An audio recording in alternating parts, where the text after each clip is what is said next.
I'm home. Throws to the near side, and that's intercepted. Intercepted by Jack Jones, heading down the near sideline, and this will be a pick six for Jack Jones and a touchdown for Arizona State. People here, when you think of Sun Devil football, you think of Sun Devil for life. Here we go, 7 seconds. Berkovici. He's just going to air it out deep downfield, and no white shirts around. Oh, Jalen Strong! Caught for a touchdown! Jalen Strong makes the catch! I went to Arizona State. Right. I'm a Sun Devil, man.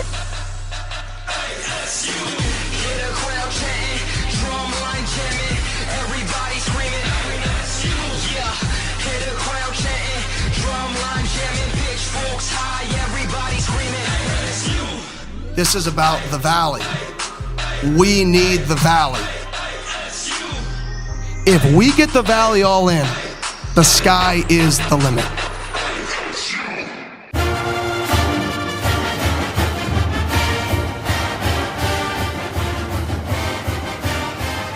2-1 to Isaiah Jackson.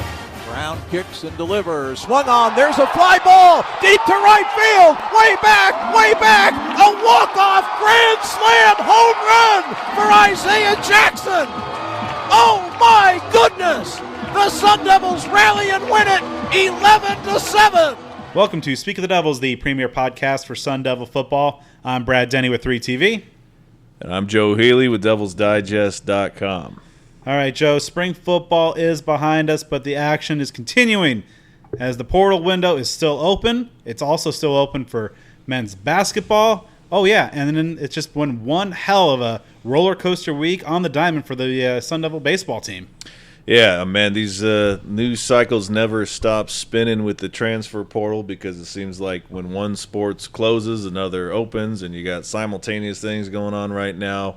As expected, there's been some activity, at least outbound in the transfer portal for ASU football, some conclusive action basketball-wise, and like you mentioned, a week in baseball that started out about as grim and horrifying as you could imagine, but by the time the week was through, things looked back up.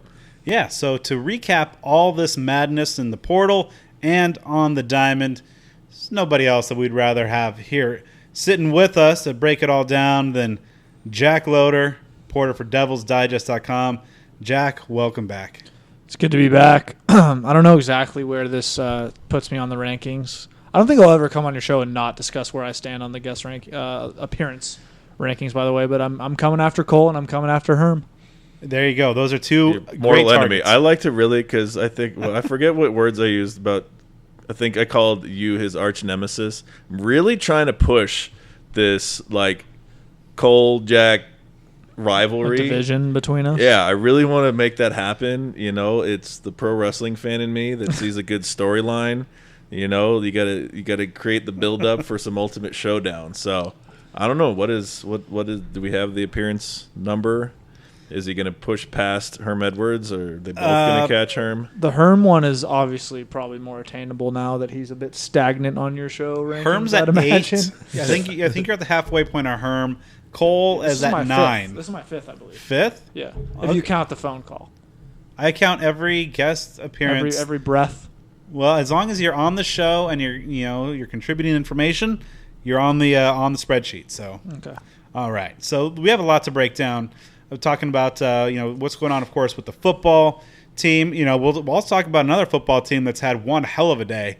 I don't know if any of you guys all have been pushed out of the Colorado football program by Dion, because a lot of other people have today. Well, he's bringing his luggage, and it's Louis, so yeah, we'll see. Non-Louis luggage has been pushed out. We will see. But let's start off, of course, with what's going on in basketball, because that window is kind of in the primary season-ending window, much like how football kind of opened up in December. This one is going to be running through, as we talked about last week, May 11th. Now, some updates since we last joined you in our spring review roundtable episode with Hode, Rubino, and Cole Topham of Devil's Digest. Devin Cambridge, who previously announced that he was going to come back to Tempe and run it back with his Sun Devil teammates, then jumped into the portal. And then Said I guess the reports are that he wanted to be closer to family, which of course is in Nashville. So there was some talk that he might head back to Auburn. But now he is going to be an Oregon Duck. So that's a little interesting. I don't know if we can check out the maps and the geography and the mileage or whatnot. But I haven't checked the atlas in a while, but I don't know if Eugene, Oregon is close to Nashville, Tennessee. Definitely further from Nashville than here. You know, did they shake up the states and just do a reorganization? Yeah, there have been a couple fishy situations in the last week. That is one, but not the only, when it comes to transferring. But I try to remind myself just not to not allow myself to be surprised by anything that happens with these transfers, whether it's any given player entering the portal, guys coming back, going back out, doing that 3-4 times, saying they're going to go live with their family that's in Florida, but they're going to go play in Alaska. Who the world knows? It's just freaking madness. I feel for Bobby and like the other major program coaches too, because like I think this is not a sustainable rate of like the way things are going on right now in terms of coaches having to retool their entire roster, and recruiting has become not just a high school endeavor, but like each year round in the portal, and that's in all sports. And like Bobby's got to be thinking like, what else do I have to do to show these kids I'm committed to this program, and like then sign a new deal right after we have a pretty positive season, I think, for ASU basketball. By ASU standards, it's well above average. 23 wins, get to the tournament, win a tournament game, no less. Yeah. So I'm old school, but I feel for Bobby. And the portal, we were talking about it a little bit before we started recording, but it seems like kids these days are chasing more clout than in years past, perhaps, with some of these moves. As a member of this generation, do you feel that that's the case? Are you chasing clout yourself? Oh, I've been chasing clout since day one, but not to that degree. And I've never had anyone want me as badly as probably coaches in the portals do. So you're gonna enter the transfer portal away from Devil's Digest, only to come back to the staff and get all the adulation of subscribers. Jack's back. I've nearly aged out of the Devil's Digest rankings. It's like a Leo DiCaprio kind of thing. But no, I'm a loyalist. I'm a loyalist. I'll always fly the Devil's Digest rivals flag. There you go. So just for those who are keeping tabs, the distance via the I-40 and all that such to get from Phoenix to Nashville, a little over 1,600 miles. Now, if you want to make that same trek from Eugene, tack on 700 because it's about 2,369 miles from Eugene to Nashville. Yeah. So take that for what it's worth. Of course, kids have these rights to transfer out. However, as somebody who I believe has not graduated but has used his free transfer before, he will need a waiver, so it'll be interesting to see if Devin Cambridge is able to secure that waiver and be immediately eligible. And, could be a situation where he's facing his old teammates here later on this fall when the Ducks and Devils match up. Yeah, I mean, this move, again, we'll see what happens. It's just doesn't pass the smell test, and it's like, man, like, just be honest. You know what I mean? Because you almost think like someone says they're going to leave because of family issues to cushion the blow. Like, hey, don't crack down on me or, get the fans riled up against me. It's family stuff. But then something like this, like, all right, is that really the case? Again, it's not like a hard feeling situation. It just seems a little fishy. But all I know is don't really have hard feelings too bad against Devin Cambridge. Dez will remain an ASU legend, so that much we can kind of leave with that. And he's going to the draft, right? He doesn't have any eligibility, so we'll see what happens. Who knows? Yeah, I guess that's true. He was alive for COVID, so I feel like. Well, he's been around, I believe, for like 6 seasons. Really? Are they like 24? He's been around for a number of stops as well. Somebody who is making a second stop in his young career in just year 2 is ASU post Duke Brennan. Of course, we mentioned that he's entering the portal after I'd say maybe not a breakout freshman year, but a surprisingly good. Like, he was out there, he's a contributor, got consistent minutes as the backup to Warren Washington. He entered the portal, and now he is committed. And he's not going nearly as far as Eugene. He's staying in town. He's going to play for Grand Canyon University, taking ASU walk-on Malcolm Flagg with him, and I believe Flagg's getting a scholarship opportunity as well. But that's interesting that Duke Brennan's going from Power 5 Power 6 program where he's getting consistent minutes, and perhaps the future in town is the one of the local kids is pretty bright, but I guess he's going to do that when I'm wearing the purple and silver with the Antelopes. Yeah, that one was pretty shocking because he was in the rotation this year. He's playing in front of Enoch Boake, like he was a much more highly touted high school recruit, and so he obviously had the adoration and at least the trust of Bobby a little bit to play some seriously consequential minutes this season for ASU. I think it just goes to show it's just yet another example of how different the landscape is now and how kind of wild things are in that portal. Because you'd think a guy like that is a layup to keep on your roster, right? A young guy who had a lot of playing time as a true freshman. Local kid. You could say the same about Austin Nunez too. Like freshman, good amount of playing time, struggled on the stretch, but it's wild out there. It's hard. You see fans complaining. Fans get called, like, oh, old man yelling at cloud. But like, it's true. It's hard for college fans to develop allegiance to a player or develop allegiance to names and faces on their team when who knows where they might be come, a couple weeks after the season ends. Yeah, that's one that was kind of odd because he seemed like he had a bright future here. You wonder what he would do if he would try to really bet on himself and go to a more prominent program, a la Jalen Graham, something like that. Didn't work out for him.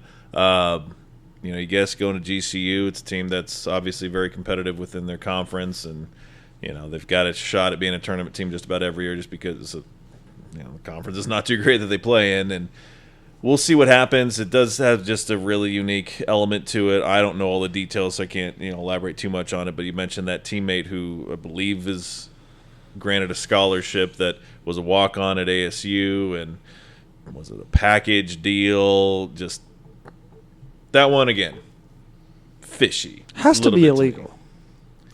Illegal? That's got to be like at least an ethical dilemma. How so? What's the ethic? Just because it's because you're putting a kid in a position where he has to, in order to turn you down, would have to be actively and knowingly denying his friend a scholarship opportunity. It's definitely unethical if it's not against a rule. So, is the assumption that the scholarship for the other player was contingent on Duke Brennan leaving ASU for Grand Canyon? Yeah, and I think that's an unethical form of recruiting. And unethical recruiting is nothing new in football and basketball in this country. But the fact, it doesn't sit well with me that you could put a kid in that scenario. Because now what if he says, no, I want to stay at ASU? Then Flag's looking at him like, bro, you had the opportunity to get me a scholarship. And you didn't. So I don't know. I would not put a 19-year-old kid in that situation. Also, I'm not, with a gun to my head like most of the major college basketball and football coaches are when it comes to portal stuff. But that didn't sit well with me at all. All right, so you mentioned Austin Nunez, and he was, of course, the freshman 4-star point guard that got some quality minutes and really had some impressive displays throughout the course of last season. He was a surprise entry into the portal, or I guess somewhat of a surprise entry, as much as any college basketball player on any team is these days.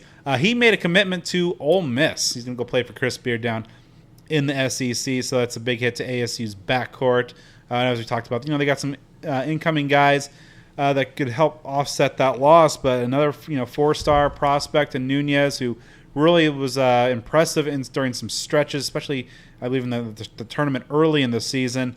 But he's going to be missed. But he's going to be following kind of the Jalen Graham path of leaving Tempe to go ahead to the SEC. Yeah, again, something that just doesn't surprise you. I mean, at this point, realistically, my personal thought process is that doesn't shock me if every single player enters the portal at some particular point. It's just chaos, and there are a lot of different reasons that go into it, but you wish guys would have a little bit more patience. But to use a very overused cliche, it is what it is, and it's just the nature of the beast, and it's just not worth getting too terribly riled up over. Like you mentioned, like he showed some flashes. He also obviously had a stretch of time where he wasn't playing at all, couldn't get back on the court. Probably had a bright future, but easy come, easy go. Yeah, so ASU did make one official addition, and that's helping to kind of maybe offset that loss of Duke Brennan, bolstering their size down low. Zane Meeks from Jack's old stomping ground, San Francisco. He comes over from USF after averaging 11 points per game, 5 rebounds a season ago, 6'9", 220-pounder.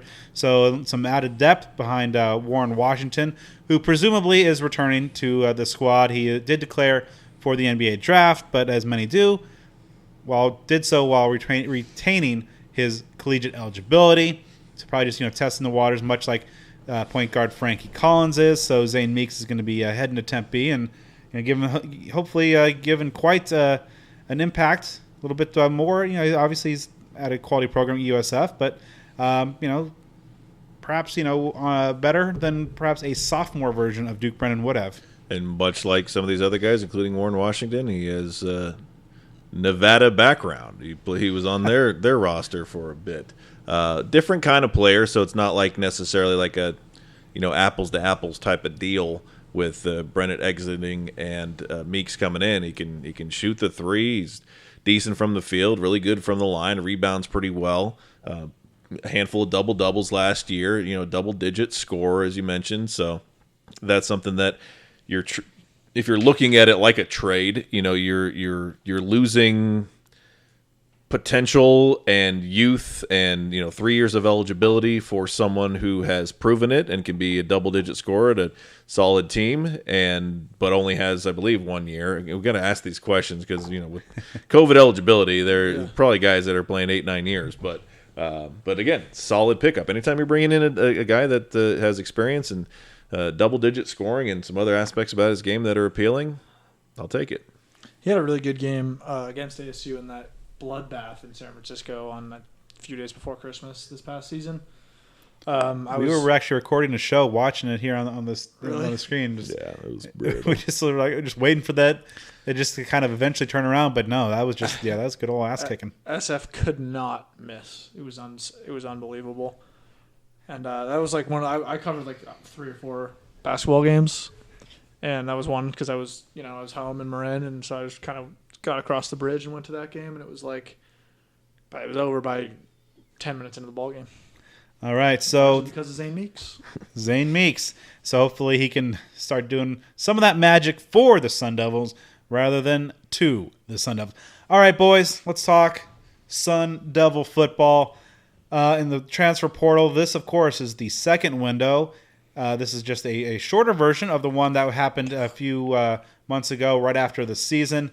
This one will be closing on April 30th. Now, of course, this is very important. Of course, in addition to players being able to enter and then return to their previous school, the April 30th deadline is just for entry. So as long as players are in there, they can then commit to it and find a new destination, a new school, and then play this upcoming season. But perhaps maybe before we dive in, because I know a lot of fans have seen the numbers that ASU has had jump into the portal since the spring game on April 15th, which is coincidentally the first day of this current window. ASU has had 12 players publicly announce that they're jumping into the portal. Just today, gentlemen, Colorado has had 18 departures. Their spring game was just past Saturday, the 22nd. And just, one interesting number is that just 20 scholarship players from last season are coming back for the Buffaloes. Just a couple weeks ago, they had 51 on the roster. Jeez. Yeah, so it's been Louis, guys. Hot Coach Prime is he's saying the quiet part out loud a little bit of just some of the earlier transfer portal departures were perhaps the kids' decisions, but he's making it known that now that spring ball is concluded, that some of these a lot of these guys are kind of being shown the door. So obviously that's when you look at some of these the players, Montana Lamonius Craig, Jordan Tyson, guys that have been key contributors for that Colorado offense, and a couple of key guys on defense as well. I've seen some of the Colorado reporters just kind of all throughout today just talking about, this guy's gone, this guy's gone, this guy's gone. It's pretty wild, and it's something that obviously there's been a huge overhaul here in Tempe, but I mean it seems to be kind of almost paling in comparison to what's going on up in Boulder. Yeah, I think with Coach Prime, and I say that with sarcasm, within 2 years, it'll either be a massive success or just one of the, catastrophic failures of the ages in college athletics. I feel like there's not going to be any middle ground. I don't think it'll be like, yeah, he's doing a pretty good job. Like he's either going to kick ass and then go bolt for, I don't know, Texas A&M when they boot. State. Yeah, if Florida State hadn't just extended Norvell, just something. He wants that job though.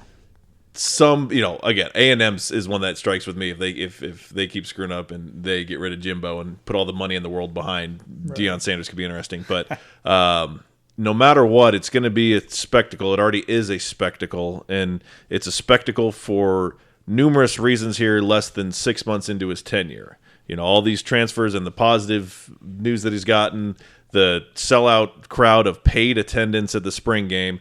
And all these, transfers out and things like that. So, did they pay to get into the spring game? They charge, I think, like $10. They sold tickets. All this, the spring game attendance was sold tickets, which is wild. Kenny had to be so pissed. Yeah. So we actually talked to him the other day. I don't know if you were on that call. Somebody that kind of asked him. One of the TV anchors here in town was saying something along the lines of, "Oh, you see, what Coach Sanders is doing up there in Colorado, and the spring game, and do you pay attention? And when you're out there on the recruiting trail, are you seeing a lot of buzz for Coach?" He's like, "I could care less. I couldn't care less about what Sanders doing." He definitely cares. And it's like my view of it. It's a little bit here and there. Like I'm not going to get on too much of a soapbox, but and I feel like an old fuddy-duddy about it, but it just kind of bugs me. Like when you see recruits saying that they announce that they've been offered. They don't say that they've been offered by Colorado. They say that I've been offered by Coach Prime. They don't tweet out a picture of a Buffalo or Cordell Stewart or Rashawn Salam or something like that. Laviska Chenault or, Nelson Spruce or Jeremy Bloom. Who else we got here? Jeremy Bloom. It's Deion Sanders. You know what I mean? Like, and I get it. Like, I get it to an extent, but it's just like, man, like this is a lot. You're making your football program a reality show. It's going to sell tickets. It's going to make for viral clips. I don't know if it's going to lead to substantial wins. And so, I guess you certainly could make the argument that, they've gotten rid of 60 plus scholarship players from an abysmal team. Okay, they were terrible and have been terrible for a while with the few blips around. You want to get those players out of your system if you're trying to do better, but it's at the point now where it seems very extreme, especially if you're talking about some of these wide receivers. I mean, they didn't have a lot of really talented players, but these are some of them. So it's all going to settle itself on the field this year. Expectation can be high. I mean, there are some national writers that I see that have them in like preseason top 20, like R.J. Young and these guys that have Colorado. What? I've seen some things of them being like a ranked team in some of these kind of more, these ranked what in the top like 200. Some of these personalities that you think just want to be kind of on the cutting edge or take a risk or be the one. Thing. Good Lord Almighty, that guy. And we're doing it right now exactly what like you shouldn't do is give that any like airtime. Exactly right. Yeah. So they're winning. So it's a wild thing, but man, it's how difficult. It's got to be very difficult for continuity and just all the different things involved in trying to get a team unified. Again, it's going to be a sight to behold. A lot of the people, I'm sure, are going to have high. The expectations are going to be massively high because the media loves him, and the general fan base probably loves him, and the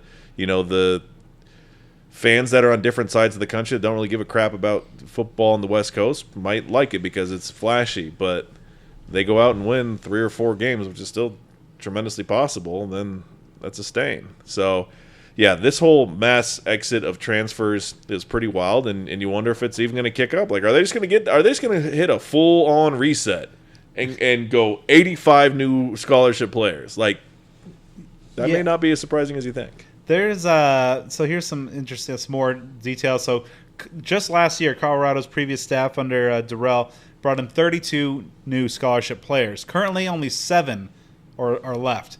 18 of those 23 freshmen are now in the portal. The program is down to 4 scholarship players still on the team from the 2021 class, 4 from 2020, and another 4 from 2019. So, I mean, obviously, Colorado was just god-awful last year. And they are, I think, without question, much better. There's been a lot of talent that's come in, but also, as you mentioned, some very talented guys that have decided to depart. But it's going to be real interesting because, as you said, Joe, like the focus is like not on the program; it's on Prime. So, is that sustainable, or is that just like the needed jolt that this otherwise just kind of apathetic program needed? I don't know. We'll see, but. The expectations seem to be a little out of whack. I mean, if they can get to, 3-4 wins this year, I mean, it's not an easy schedule. Their non-con's pretty difficult as well. I believe they have Nebraska and TCU on that slate as well. Maybe even Colorado State might be a little competitive. We'll see. But people need to kind of tap the brakes a little bit on what the Buffs are doing. Yeah, that's going to be interesting to see unfold because – again, I don't know if it's just excitement around Boulder for the sake of excitement, something new, something that is obviously just has infinitely more life to it than anything that you've seen in that program, with the exception of 2016, because even as well as they did the COVID year, nobody watched it. It's the most hype this program's had in, over 20 years. I mean, maybe going back to like 2001 when they played in the Fiesta Bowl, you know what I mean? So I get that. Like, I wonder if it's just excitement for the sake of, hey, this is better than what we had, and that's cool, let's embrace it. Or is it like a bunch of, zombies drinking the Kool-Aid of, we're going to, we expect to win 10 games, or we expect to win the conference championship, or something wild like that, to where if they were to, win 5 games, which would be a pretty massive improvement, but miss a bowl game, like, are people going to be out there with torches and pitchforks? It's going to be then they'll probably bill it as like, wow, step 1 done. Like, how many games? They win 1 game last year? Yeah, and it'll be interesting. What I'm really curious is to inevitably when they go on a losing skid, because like no matter how drastic the talent influx is, they're going to have some hard times. How's Dion going to handle that? Because that's something he didn't have to do in Jackson State. Much lower level of competition as well. I mean, how is his message going to be received, and what is his reaction going to be when they drop 2, 3, 4 games in a row? And he's been as stern as he's been, and I get it. It's kind of like an old school coaching mentality of no one's promised. Well, I can't say that because he promised his son the starting quarterback position when he was hired. Okay, I'm gonna have to rethink my entire statement right here. I was basically gonna say, like, what is his message gonna be to the team? I mean, is he gonna demote every player on the first team? If they lose 2-3 games in a row, like, is it gonna be something? Because it seems like there's like a lot of drastic stuff going on. Like, is it gonna be that wild? Are you gonna take your names off the jerseys or something? Like these wild things. I mean, 1-4 is like a realistic possibility. Open up at TCU, then home Nebraska, Colorado State at home, then at Oregon, home against USC, and then here in Tempe. So TCU, Oregon, and SC for sure losses.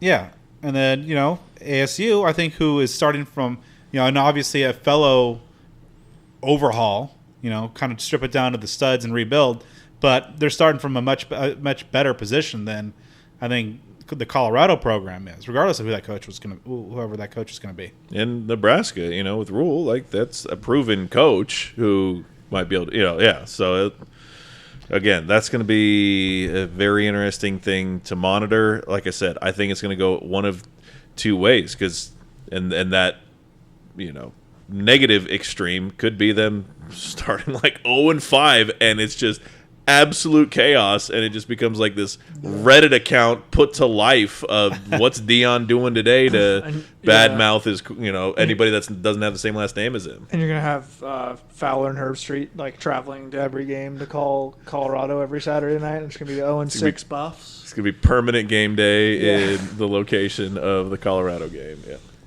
All right. So do you guys think, before we move on, but do you guys think Kenny was like genuinely pissed at the turnout of the spring game? I think that I don't know about pissed, but I do think there was disappointment for sure. He said it as much, but I think that there was a lot of positive momentum online, but to get that to translate into real world actions takes a little bit more. So I think that might have been. I don't know what else he had to about do. a reality I check. mean, he was openly pleading almost for people to come to the spring game for months. And ASU is a fickle fan base. And I hope it's something he doesn't take personally, because to answer, your question, Jack, people who, these leaders who have these really lofty goals, right. Do they state them? And there's obviously a sense of belief. I doubt that he said, let's get 40,000 and then, chuckled to himself. There's no damn way that's going to happen. I don't think it's that transparent or that, fickle, lack of a better word. Right. But is it something that was truly this is gonna happen and then it didn't, and it's heartbreaking, or it's I'm gonna explain, I'm gonna convey some very high goals because I think that's the right thing to do. I'm in a position of leadership where I don't want to aim low, which is a reasonable thing.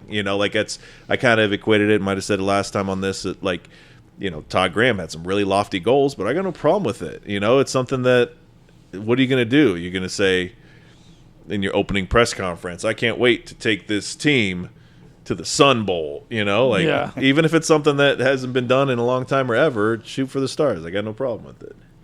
All right, so let's talk about ASU's current situation with the transfer portal. I mentioned that it does close on April 30th.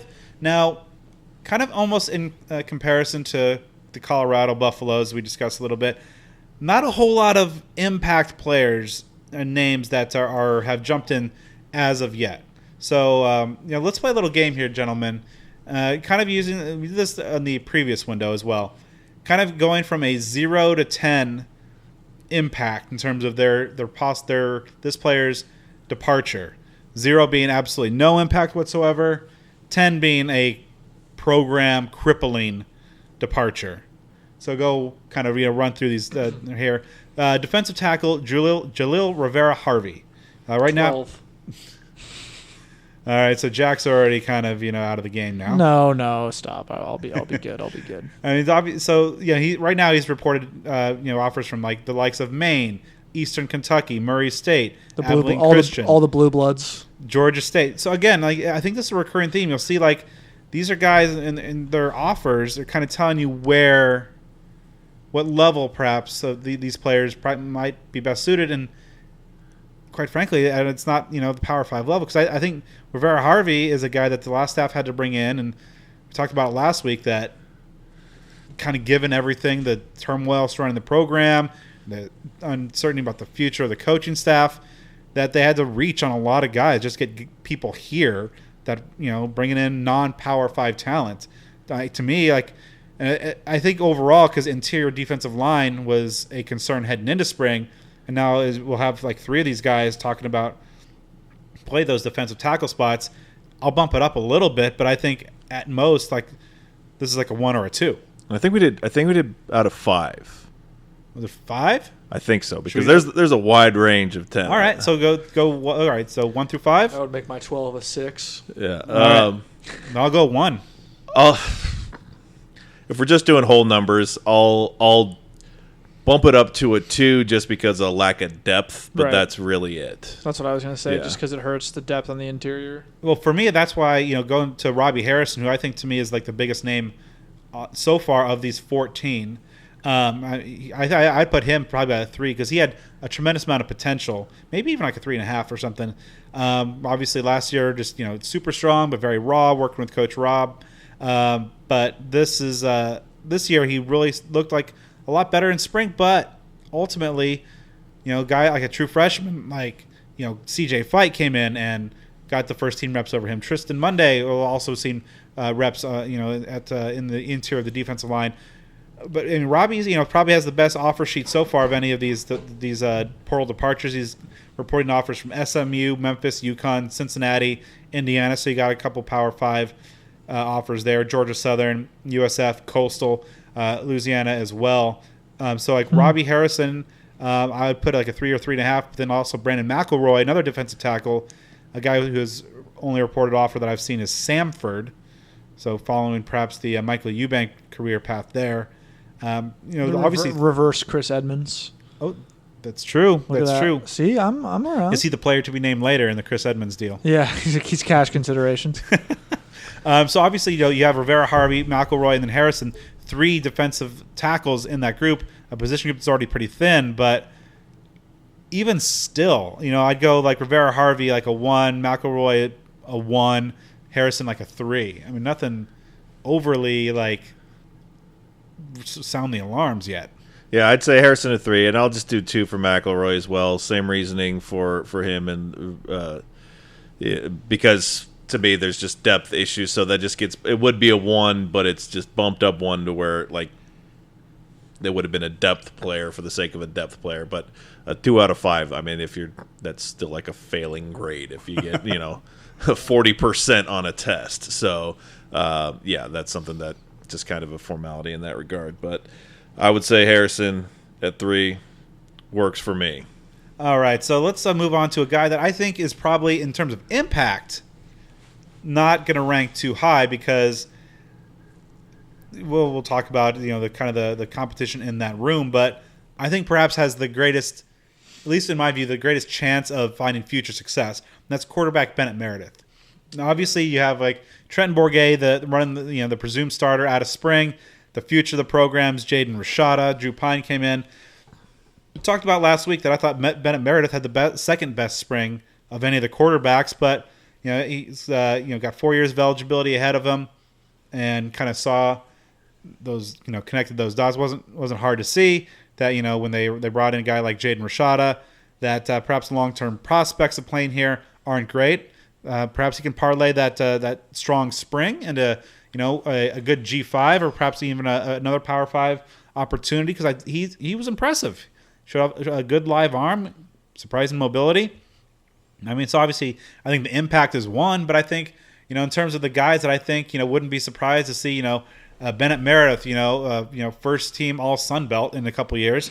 I mean, and Sun Belt's a quality conference. But I mean, I just think that his future is pretty bright because he's a talented kid. Yeah, he throws the ball. He throws a good ball. I think he got a little taller. Like he just looked bigger this spring too. Yeah. I totally agree. I think there's a starting role for him somewhere in college football. So probably a good move for him to get in the portal. He could have taken on the kind of like the Alex Moran Blue Mountain State role at ASU, where just like you're a backup and you're just gonna live kind of that life. But I think he has progressed enough from a mechanical standpoint to the point where he should be looking to be the guy for another program, perhaps of a smaller time program. So what number do you got to give him a number? Oh, I got to give him a number? I'd get 2.5. Oh, yeah. 2. I mean, he wasn't going to play. So it's like, like you said, Brad, from a practical standpoint, not, but like probably a glue guy is a good kid when I've talked to him a number of times. Yeah. So I'm going to give it a 1 because of just the mere fact that I am highly confident that his absence doesn't damage the quality of ASU's quarterback position because, in all reality, it just seems to me within a true football season, they would have had to lose a couple guys to the point that he's getting meaningful reps, even though he had a real solid spring practice. Now then, if this would have been, I'm trying to think of what the quarterback position was 1 year ago for ASU. I really Jaden, when he was already gone. He wasn't here for the spring. Like before you get when it was Bourguet, before you had Emory Jones. If this would have been last year and the same outcome, I would say like probably a 4. It would have been pretty high if it were that circumstance. Just the depth of quarterback seems so reliable right now to where again this is like the perfect example of someone who should have everyone's blessing of entering the transfer portal and moving on because he's shown what he can, little glimpses of what he can do, at least in practice. Go try to parlay that into an opportunity elsewhere because, it would have taken, Trenton Bourguet or Mike Bercovici-like patience to get to the point of being a starter here, but that's in a different realm of college football than was even the case a couple years ago. So makes perfect sense. And again, this is perfect in many ways because I don't foresee it negatively impacting ASU, and I see it being a great opportunity for him to go either to a G5 or maybe FCS, but probably G5 program, and within a year or so he could possibly be a starter. All right, so moving on, staying on the offensive side of the ball, and we talked about areas of need, and obviously defensive tackle was one of those, and We talked about last week that offensive line is a definite area where ASU needs to go shopping, and they are. But 3 guys are currently in the portal from that ASU offensive line, and I don't think either of them, kind of similar to the defensive tackle discussion, are really moving the needle too awful much because you guys like Thomas Lebouche and Danny Valenzuela brought in last year by the current staff, or the previous staff. I'm not sure that those are Power 5 level players. Ralph Frias has been around the program for a number of years. I believe took a year with some medical stuff. He came back. He is now in the portal. Big frame dude. But I mean, you look, like Valenzuela's reporting offers from Akron and Georgia State, Frias from Kent State, Northern Colorado, Utah State. So that kind of tells you just kind of generally, kind of, the old adage of like, don't look at the star rating of a recruit, look at the offers. That really kind of tells you what area that they're kind of at. So Lebouche, Valenzuela, and Frias are in the portal. Now, obviously, ASU has a need on the offensive line, but I don't think any of these guys were ultimately, when ASU's line gets healthy after some injuries in the spring, we're really going to compete for any spot in the 2 deep. Yeah, I mean, I'll bump it up to a 2 just because maybe, depth-wise, whatever. But, that's something that, like you said, it's kind of a fringe 1 or 2 for putting that number on it because just guys weren't really going to see too much time. Frias is someone of the 3, you really wish it could have worked out. He's a local guy from small town and put in a lot of time here. I think he saw some action like on special teams, had a great frame. He was always a project coming out of high school, but he's like 6'7", 6'8", like massive dude. It's good that he's gotten healthy enough to the point to where he can get on the field, because I think he spent an entire season away, if I'm not mistaken, due to health issues. So he's one, you wish all these guys well, but he's one among this list that you hope can have a good run and end his football playing career on a fairly high note, at least as far as just being active and playing on a regular basis. Yeah, I don't think that any of these guys are really going to be, we're figuring in to be factors going forward, at least for a team that is going to, make for a push and have some bowl eligibility hopes going forward. A couple other guys that are, from the linebacker spot, Spencer McKelligan and Charlie Allen, walk-ons. Obviously I think that hurts the scout team at most, but just, again, some guys that were brought in. Dylan Hall was an interesting addition there, but, he had some really good moments, kind of the mid and latter part of spring practice from that defensive end spot, a former JUCO guy. But ultimately, I just think, when you look at the talent that was brought in on the edge spots with the Clayton Smith, Prince Dorba, Ashley Williams, the growth of Garen Stansbury, BJ Green being an absolute beast out there, just kind of, and Michael Matus and his continued comeback from the ACL injury. I just think that there's not a whole lot of room and reps for a guy like Dylan Hall, but he was a quality guy who kind of filled out and took another step. So I'd probably say obviously Callaghan and Allen 1s, Dylan Hall maybe a 2. Yeah, I'll say it too. I was kind of going back and forth between 2 and 3 with Hall because he showed some flash, but he's also at a position where the depth isn't nearly as much a concern as it is on the interior. So if we're going with guys like McElroy, that sort of thing, I'd say a 2 there. Just somebody that it's common theme here. Would have been a depth guy, outside looking in for the 2 deep. So maybe he can go somewhere and at least get some minutes. But the departure, again, barring a multitude of personnel issues, just isn't going to affect ASU. What I would say about the specifically just circling back to the O linemen is just that the fact that those guys are leaving is, I think, just indicates that they were probably told by the staff that there's not going to be a spot for you, which I think should give ASU fans some solace when you're thinking about the O line room, because obviously there's much made this spring, about that the lack of depth there. I remember Kenny said one day you need 8 guys that you can suit up and play with on the offensive line for every game, and then continued on to say that they're not close to being at that point right now. So I think rest assured, ASU fans, the fact that these guys are leaving is proof that they were told by the staff there's not going to be a place for you there, and that's because they're about to add some real depth at that position. Yeah, we'll talk about that. They're definitely going shopping there, and this is something that there's always some churn post spring, and this is a staff that I asked Kenny in the last media availability a few days ago, what's the message to these guys? When you evaluate your roster, in terms of just, where these guys stand. And when you identify guys who perhaps don't have a place, it's something that you gotta obviously work for the best interest of the player. He says if they want to stay here, and they're obviously, they have their scholarship, they can stick around, but they know that their staff has been transparent that the playing time is just not going to be there.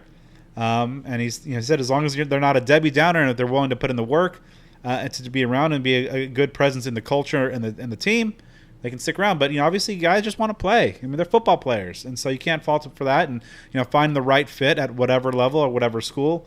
More power to them. A few the other guys as we'll close out here. Again, kind of a similar theme. Look on the offense here, Jack. I know that's something that you covered. Tight end Jacob Newell and wide receiver Zeke Freeman. Two guys that kind of came in last year had some buzz potential. Freeman's a guy that had been around the game a few years. Never did get a reception. Had a 4-yard carry. Jacob Newell, unfortunately, this is we talked about on a few shows coming into last season.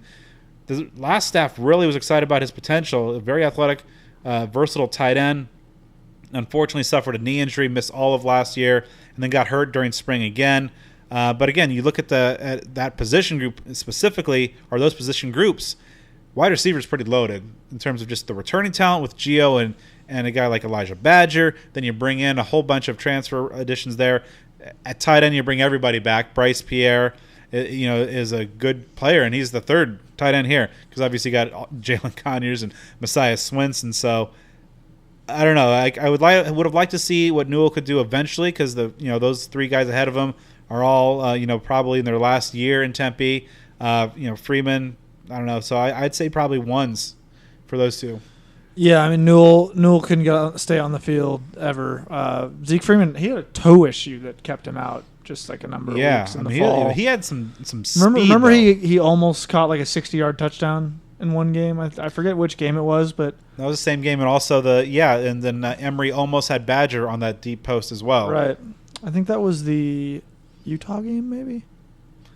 It was they were all maroon. It was like the Maroon Monsoon game, whatever one it was. Yeah, Maroon Monsoon. Was it Eastern? I think it might have been Eastern.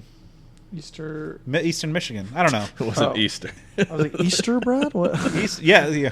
Easter true football. spring football. Yeah. No. Yeah, you're right. It might have been Eastern Michigan. Ugh. I haven't thought about that game in a while. Yeah, I haven't thought a lot about any of those games in a while. I'll say one for Freeman. I'll actually put, I'm much less connected than you all when it comes to these ins and outs, but I'm actually going to give Newell a 3 because obviously health issues, but some upside. And the tight end position, as stacked as it is for ASU this year, a lot of those guys are going to be gone after this year. Right. So if he would have been around, would have stayed healthy, he could have potentially bumped up several slots on the depth chart, and as you mentioned, there's been a lot of hype about him. So that's kind of like he's kind of like the Bennett Meredith-esque in the sense of, in the right circumstance, he could really put it together. I just feel like, again, that position group, as loaded as it is right now, it could be a different case. That's not to say they're not going to. I'm confident they're going to stockpile tight ends from other, corners of the world by the time next football season starts. Yeah. But that's why they're good there. They're good at tight end. I mean, Conyers is a beast. Oh, yeah. For 2023, no concerns. Yeah. And I think even Newell, if he would have stayed and been 100%, the productivity would be limited. It was just more of that future thing because I think Swinson's a senior, right? Yeah. And then Conyers is going to be gone. And then Pierre, I'm not sure where he is eligibility. I think he's done. He's a redshirt senior, I believe. Yeah. So maybe one more. So you have all these guys, this trio that you're really excited about this year that in 24 would be gone. So Newell could have a chance for that. That's why for me it's one that, we'll see what happens with that. Yeah, with this staff's recruiting chops and what we presume to be the production and the featuring of the tight end in this offense, it should be pretty attractive for some talented guys to come in through the high school and transfer portal ranks. Two guys to kind of cap things off. Third-string punter Adam Babb announced today that he's jumping in the portal, and as reported by Sun Devil source, cornerback Tarek Luckett is jumping in as well. Babb, obviously, third-string punter, one. Though it was interesting that he was a guy that I think -2. -2? Oh, negative? Okay. Although I think I might have talked to you at practice, Jack, about interesting story because he's born in Dubai and played football, American football. Okay, -1. Out there in Dubai. So that would have been interesting. I was thinking maybe doing a story on that. You maybe going to Dubai, checking out the football scene. Got to really do these long form features. Really need the in depth reporting. But then Tarek Luckett is a guy who, of course, came in one time was at Colorado, but then went to the JUCO ranks and now played at ASU a year ago in a reserve role.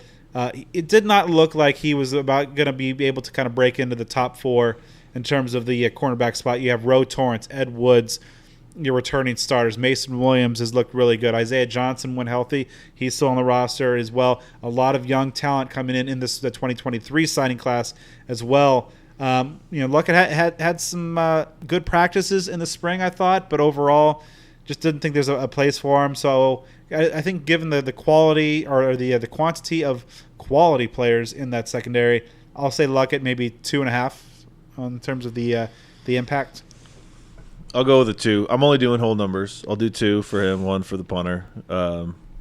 He's someone that I think the main upside just seemed to be like his size, right, and that sort of thing. So there was some intrigue, but not really missing out on a ton. Ones for me. So okay, I think the point of this exercise really is kind of I saw a lot of fans just doing the same thing where they just see an ASU player jump in the portal and they think something's wrong. Yeah. They always equate that, if a player's leaving, it's a sign of what's wrong with Kenny Dillingham's culture. Yeah, like what's going on, what's happening. Why isn't Thomas Leigh Boucher the next Randall McDaniel? Yeah. And so, if you take, I think, all our scores together and do like a GPA, you're on academic probation. I mean, these are not, some of these are Blutarski level grades. Yes, yeah. So outside of the Robbie Harrison, and I think there's in terms of the 2023 impact, almost non-existent. I mean, been fairly minimal.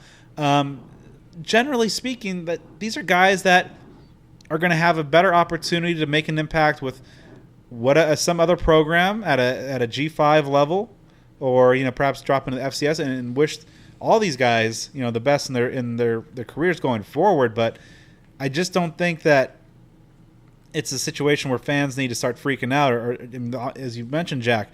A lot of these guys were kind of in that position where the staff is being direct and upfront and honest with them and telling them that the path to playing time is not here in Tempe. Of course, we'll honor your scholarship, and if you want to be around, awesome. But if you don't, let's help find the best place for you, because if you want to get out there on the field, it's not as a Sun Devil. Yeah, and I think that this sequence, if we're going back to the transfer portal opportunity in December and now, and the difference in the caliber of players, it makes sense.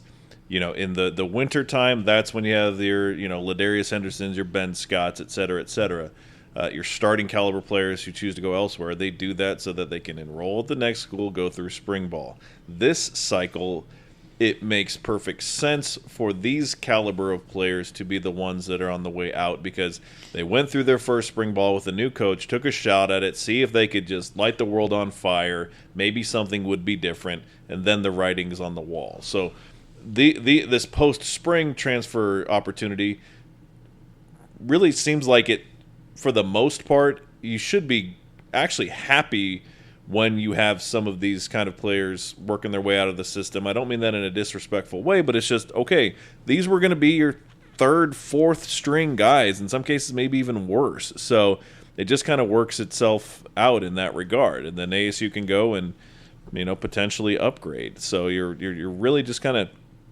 cleaning out some odds and ends. And I know there are still some other names that we haven't mentioned yet that I believe are being discussed as ones who, might be finished with their football careers or that sort of thing. So, more names on the way in all likelihood. Now, what remains to be seen is if you have any of those, Ricky Pearsall type of situations like last year where it kind of comes out of nowhere, it's one of your, top contributors. That would change the narrative of my thought process with this. But, on the surface, you're just kind of clearing, a little bit of the gristle out and getting some newer players in. Yeah, and this is kind of a numbers game at this point of the year. You gone through spring, you made your primary wave of portal additions in the December window, and now you just kind of the refinement, the polishing up, if you will. Kenny mentioned that they're going after an interior defensive lineman, a linebacker.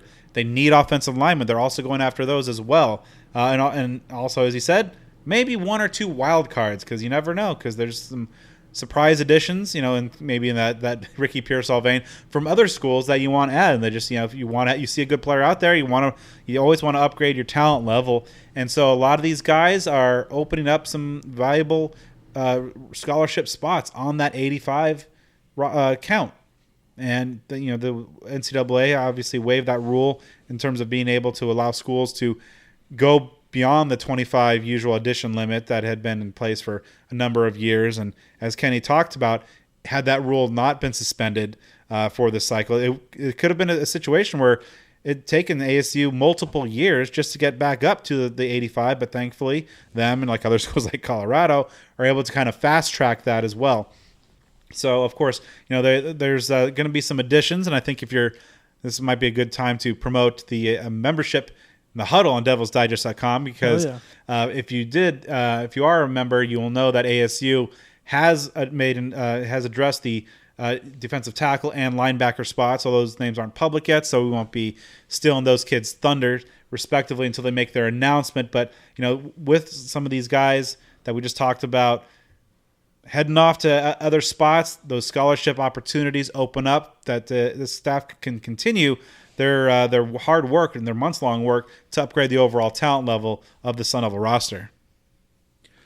Yeah, so they're going to be, there's a need for opportunity and space. I know a lot of folks, especially in the huddle, like to really crunch the numbers, and it's cool when they do to get that insight as far as scholarship counts and saying, okay, well, there are these amount of freshmen that are coming in for the fall or other players coming in for the fall, and you got to get down to certain numbers, and you want to attack some certain areas, like we've talked about, how like last week, linebacker, defensive line, possibly even running back, that sort of thing, where you want to get some talent. This is how you do it, by having these players relocate, so you open up some numbers. And there's something genuine about being able to be upfront with a student athlete and have the conversation with them, a difficult conversation, but have the conversation of, hey, if you want to stick around and have the right attitude, then we'd love to have you. But if you want to play football, it's probably not the best setting for you, because you're just in a rough spot. And this is a hypothetical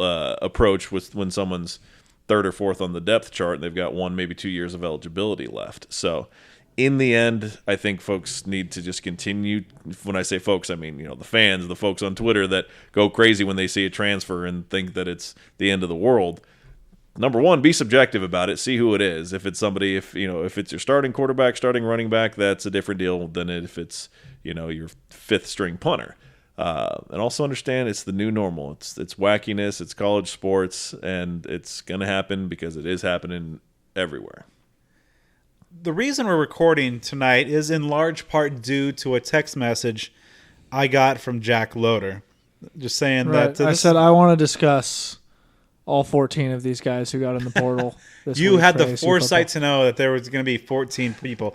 No, actually, about a week ago, you sent me a text saying that we should talk some baseball, because entering in a critical.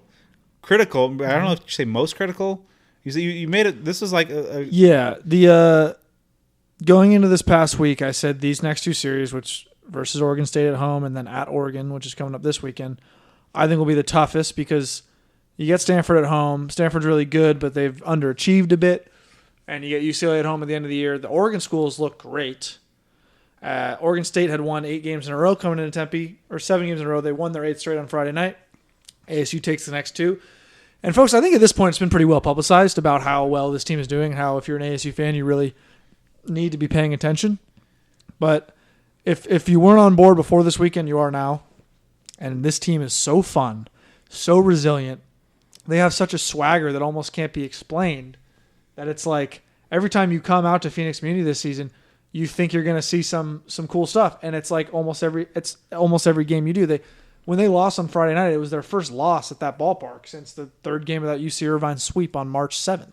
Glad they saved that for me, making my my return. So Brad, you're not invited back. But damn, has this been a fun team to cover this year, because there have been times, and I've tweeted this and I've said it, that it seems like 10 or 12 of their wins this season are games that they would have absolutely lost in 2022. And that's like what I said. I was talking to my dad about it last night at a family dinner. Put it on the Twitter here today. It's probably a little bit before your time, Jack. But this baseball team is starting to remind me of the 2007 football team for ASU. I crunched the numbers today.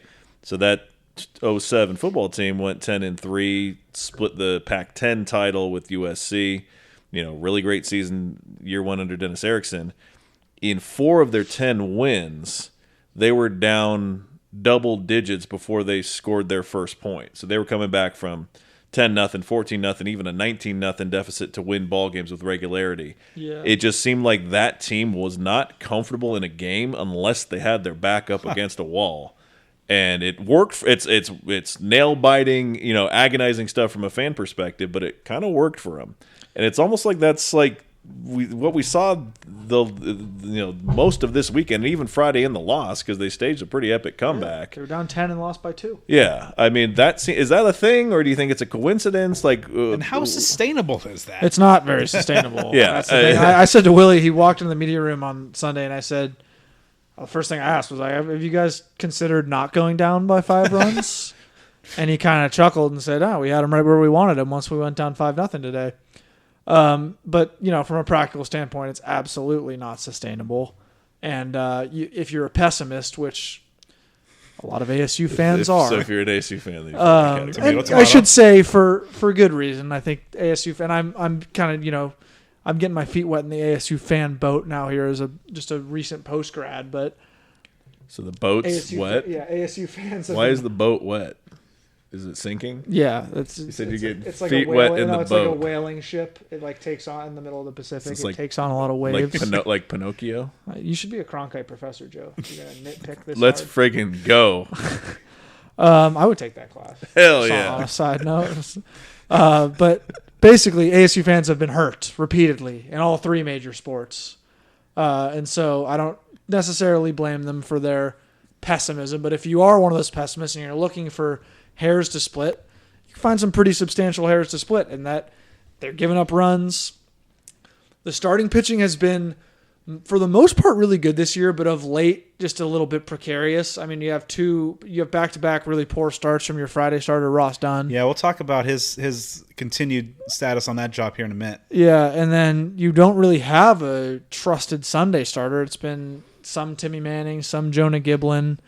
A guy who was considered to be your 4th starter and could work his way into the weekend rotation at the beginning of the season is now your bona fide all-conference closer. So nails. I don't think they're going to be too keen to move Owen Stevenson from the back end of the bullpen into a starter role unless things get really rough with Ross and Jonah Giblin. But there are some issues on the starting pitcher front and a little bit in the middle relief spot. But one area where things have been awesome is the 7th, 8th, and 9th inning with Blake Pivaroff and Owen Stevenson, especially in the last few weeks. Those guys have been absolute nails. So maybe we should take a dive throughout the 4 games that did transpire over this past week. But before that, I want let's kind of like a big picture reset here. ASU has more wins now with 15 regular season games to go, plus the Pac-12 tournament at 27 than they did all of last year. 27-12, exceeding last year's win total. And as of today, up as high as number 12 in the Baseball America rankings. Yeah. I mean, just when considering where your expectations were heading into the year versus perhaps after, that skid that they had kind of early in the year of, after the big win at Mississippi State and then kind of got handled there for a little bit afterwards. What do you think this says about this team that, they were able to kind of shake it off and get things straightened out and now rising up the polls in a top 15? Well, Brad, when I talked to you on the phone a couple weeks ago, when I was on the phone interview, I said, this is about where I thought they'd be after whatever it was at that point, 30 games. It was better than where I thought they'd be after that early season skid. Now, at this point, they've actually exceeded where I thought they'd be just overall at the beginning of the season. 27-12, I would probably put them in the 24-15 range. But 27-12 is phenomenal. And now you're at, you have a Washington split and an Oregon State series win under your belt. So they're starting to stack the meaningful series wins. It just so happens that the bottom 4 teams in the Pac-12 were ASU's first 4 Pac-12 opponents. There's some cause and effect there too, by the way. Maybe Yeah, like in the bottom because they played. I was going ASU. to say, like, you get some fans, not in this case, but that kind of bitch about you're only playing teams that have bad records. Like, you want to know a great way for those other teams to have really good records is if they would have beaten ASU instead of losing to them. So there you go. It's a little bit of cause and effect, but Utah and Cal suck. No matter whether or not they played ASU, Arizona's going to push late, and that's actually that series sweep for ASU, which initially started to age really poorly. So Wildcats lost like 10 Pac-12 games in a row. They're going to get better. They're hitting the crap out of the ball right now. They're going to end up in the Pac-12 tournament. I think they'll probably finish 5th or 6th. So it looked like they might completely bottom out. Arizona's going to be better. They have too much talent to be one of the like a bottom feeder in the pack. And it gets worse though. I mean, this weekend at Oregon, I'm going up to Oregon, by the way. I don't know if I told you that, but my brother goes to school up there, so you're going to be covering the games. I'm making a weekend out of it. 3 days of exclusive content for Old Hode. So look at that. Stay tuned for me up there. I'll have you covered. I'll be hanging out with Jeremy Hawks the whole weekend up in the. And don't sell short these next 2 games. No, that's Fullerton. exactly right. Fullerton, real good team. Fullerton's just the latest game that looked like it might be a cupcake at the beginning of the year because Fullerton's been down lately. Like the last. And I still remember. I think Cal State Fullerton. I still think of the Fullerton from 2004, 2005. ASU having these just massively epic showdowns and super regionals and just really compelling baseball. Right. Yeah. You could talk to Travis Buck about what it was at the 05 Super Regional at Packard. So Fullerton, historically great program, has not been historically great the last 5 or 6 years. Yeah. This year they're playing great ball. They're in first place in the Big West. They're a tournament team. And of ASU's final 15 games, the only game, it's a standalone midweek, the final midweek of the season against UC Riverside, that's the only game that is going to be against a non-tournament team, assuming USC can keep it up and get into that field of 64. Because it gets so bad. There's at Oregon this week. Then they're home against Stanford, at USC, home against UCLA to close it out. And they've already exceeded the win total. Sunday's victory exceeded the win total from last year. Saturday's matched it. Sunday's exceeded it. It's crazy. And, Saturday has to be the most – I'm almost like I place a tremendous amount of magnitude on that win on Saturday. Yeah. Like, I think it might be the biggest win of the Willie Bloomquist era at ASU. Right. And it feels like I've said that sentence like 4 times in the last few weeks. Yeah. I mean, and I wasn't there on Saturday, but I was there Sunday, and it had a postseason kind of vibe to it. Yeah. And we'll talk about all these reviews and all. Yeah. Good Lord. But, I mean, if that Saturday game goes sideways, let's say even if, let's say Isaiah Jackson strikes out, you go to extra innings, and ASU loses 8-7 in the 10th or something like that.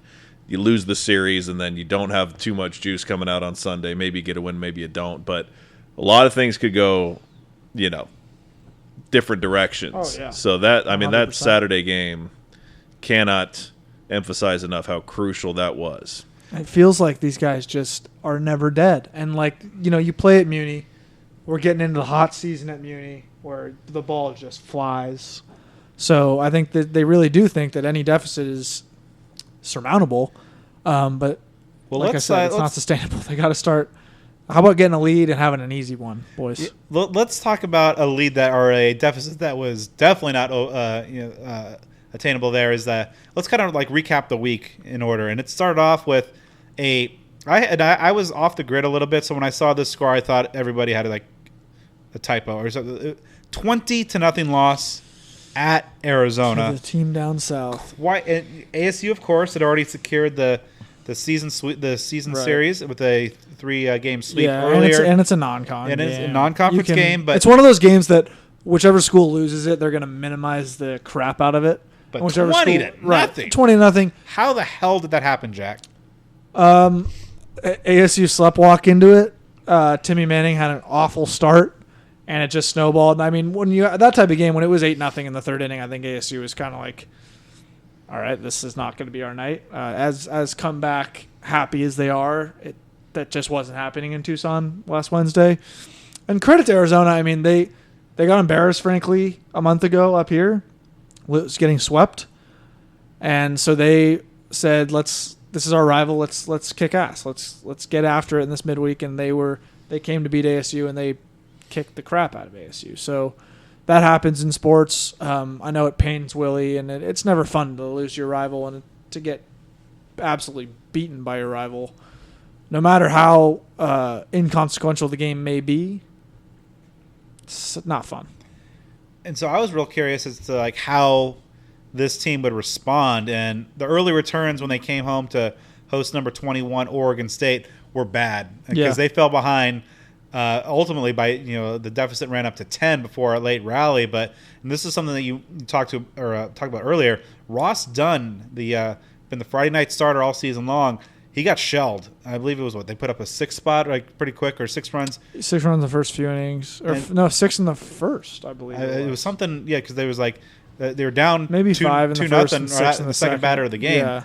Ultimately, and then there were some comments post game that Dunn's hold on that Friday night starter job might be tenuous at best. Yeah. What's the situation with Dunn, who for a lot of the season has been pretty good, but just again after getting shelled again against the Beavers, I mean he's in a situation where the starting pitching, over these 4 games of this past week, 50 total runs surrendered. Yeah, not great. You can't have your Friday guy putting you behind the 8 ball multiple weeks in a row, and that's what Dunn did. He did it again at Washington in that Friday loss, and then he did it against Oregon State on Friday. And the bottom line is fastball command. He has great stuff, but he's bouncing fastballs. He's putting guys on base, and then he's being forced to just come middle and get shelled. I'd like to think maybe you can just chalk it up to his last 2 starts have not been thrown to Ryan Campos, and even if that's the case, shouldn't be that big of an issue for a Friday guy. But he loves Campos, loves throwing to Campos. He's had to throw, I think it was Trey Newman on Friday at Washington and then Bronson Ballholm this past weekend. So defensive downgrades a little bit, but it's like as Willie said on Saturday, those are excuses. It's throw to the mitt. Whoever's holding the mitt, throw to the mitt. So make your pitches execute. Right. If I were a betting man, which I am, what's the FanDuel odds here? The FanDuel odds on Ross I would put it almost even because I said no way. In like the 5th inning, I think I tweeted this guy's not going to be starting next Friday in Eugene. But I think he might still get it, especially if Campos is behind the dish. And a lot of that has to do with the fact that it's not like there's a whole bevy of other options. Like I said, who would be the heir apparent there? Unless you want to take Stevenson out of the pen, which I don't think they do. He's become accustomed to that role and being able to just throw 100% fastballs with 100% intent every time down the court. So I don't think you want to mess with Stevenson's routine too much. Matt Teeding's been okay, not great. Giblin already has a weekend starter role, and you want to keep Christian Curtis, who's your best starting pitcher right now, in that Saturday routine. So I would say it's probably minus like 120, 130 that Dunn will start. I've kind of changed my tune. I think he probably gets the ball out of necessity more so than anything else. But it's not going to be a comfortable start, and I think the leash might be really short.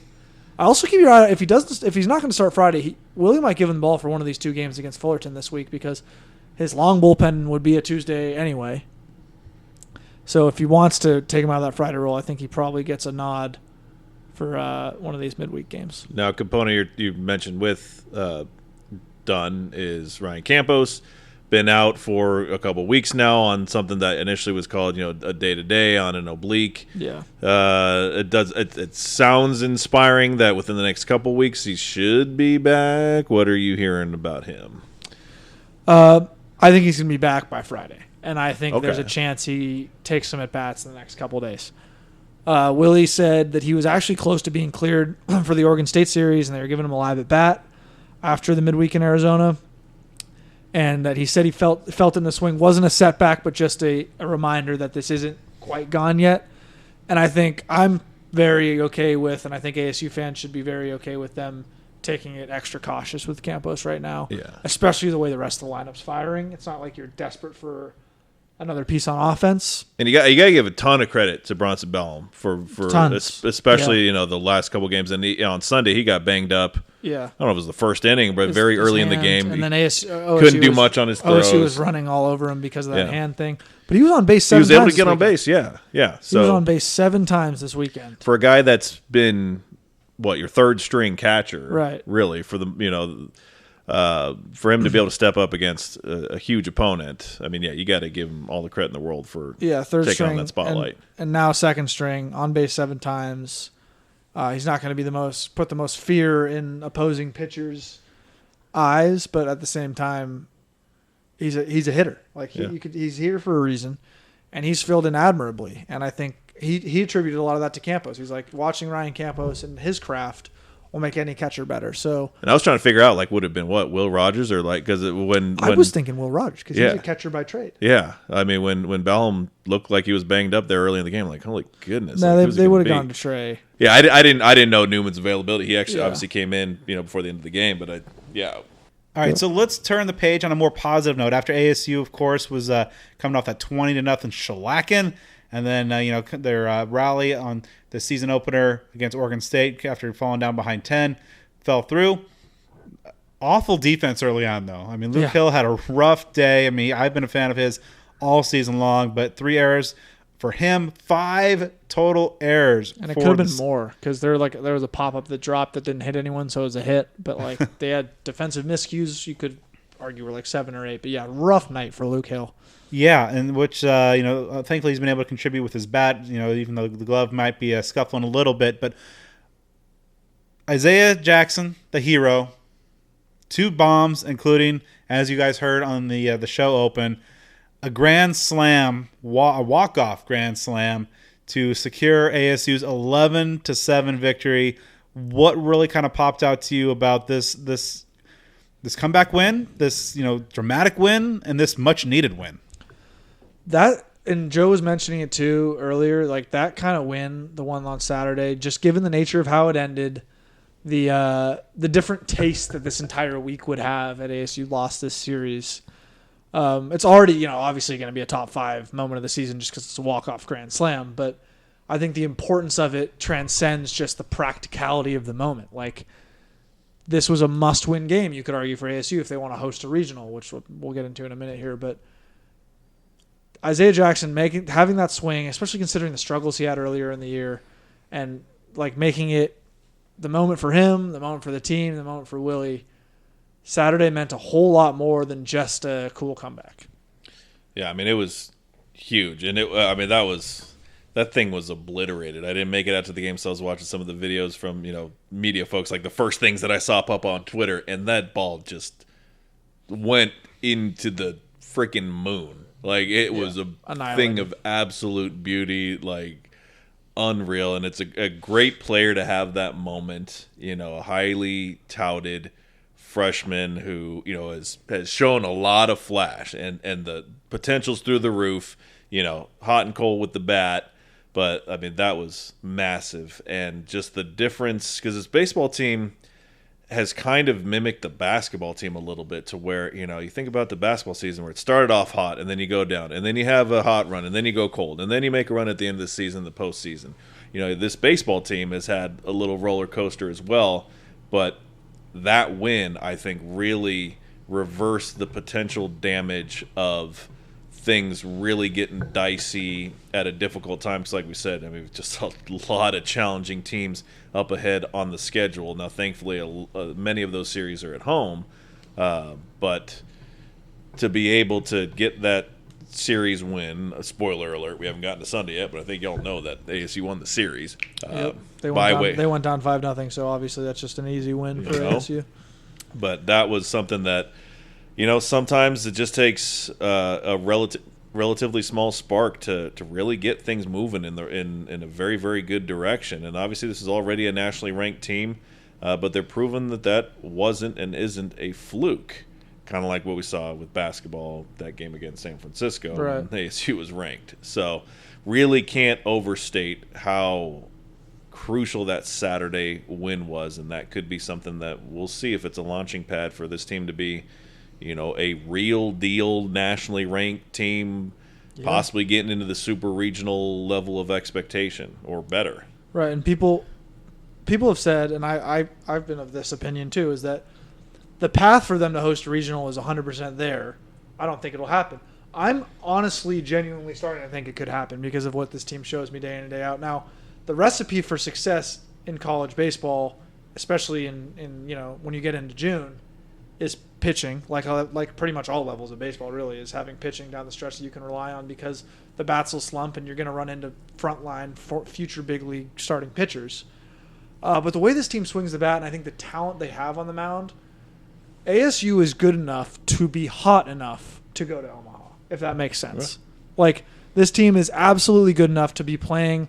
It's ASU's best baseball can beat anyone in the country outside of maybe 3 or 4 teams. Because Oregon State is a team that is typically known for some very good pitching. Right. And I saw a note that, again, we're fast forwarding a little bit, but I saw a note yesterday that was the first time since 2000. 2001 was what I saw, like that Oregon State had allowed double-digit runs in 3 consecutive games. Now, obviously, one of those was a loss for ASU, but, I mean, that's something that it's kind of getting lost in the shuffle because we're getting a little bit used to it, I guess, but not really, but kind of, where, you know, they're piling up these runs. Yeah. So it was a wild week. You know, you go from having a 20-0 loss to 3 consecutive games of double digits and beating a nationally prominent team that's got 3 College World Series championships this century. So yeah, just real pivotal weekekend.